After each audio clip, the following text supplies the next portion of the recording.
G'day, I'm Warwick Schiller, and recently I've been doing some videos on reconnecting with your horse during coronavirus, and they all had to do with being on the ground, but that doesn't mean to say you can't connect with your horse under saddle. And connection really is when you two both have the same idea at the same time.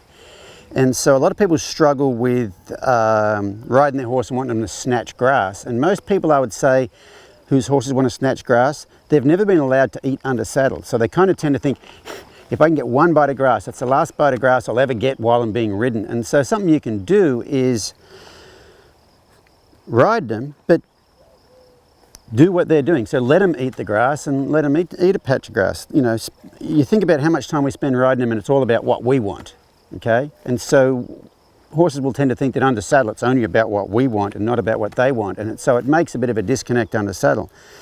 And then what you can do, like notice he was grazing and he lifted his head up, which they will all do.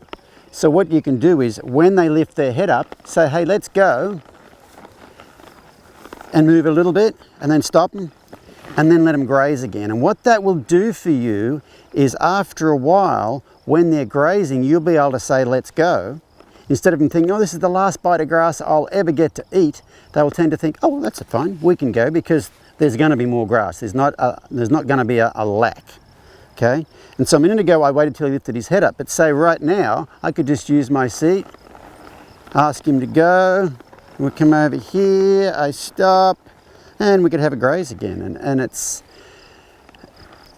just a very, very simple way to reconnect with your horse, and it's also a very, very good way to solve those grazing issues while you're on the saddle. So if you think about, a lot of people would say, well, if you let him eat while you're riding him, he's always going to eat. But here, I'll show you. So this is the stuff that he's eating. What I'm going to do is I'm going to walk through this stuff up here.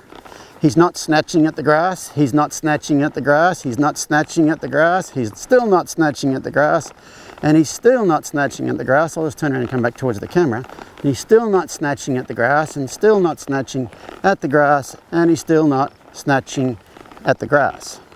Okay, I'm just going to stop here for a second, and I'm going to let him eat. Big thing is, like right then, as he went to eat, I let go of the reins. What you don't want to do is try to stop him from eating, and then they pull the reins out of your hand, and then you let go, because right then you basically got a no answer. And I think one of the keys to working with horses is making sure you get a yes answer. Okay, so I let go when he went to put his head in. I let go before it turned into a tug of war, and that's a big thing you want to avoid. Every time you get into a tug of war with your horse and you lose, like let's say you said, no, don't eat the grass, and they pull the reins out of your hand, you've just told them that you're not real good at reading situations, and they tend to not trust your judgment as much. So if you've got a horse who tends to want to snatch grass when you're riding, I would seriously consider spending some time doing this. Not only will it help with your grass snatching, but it will also help the connection between you and your horse.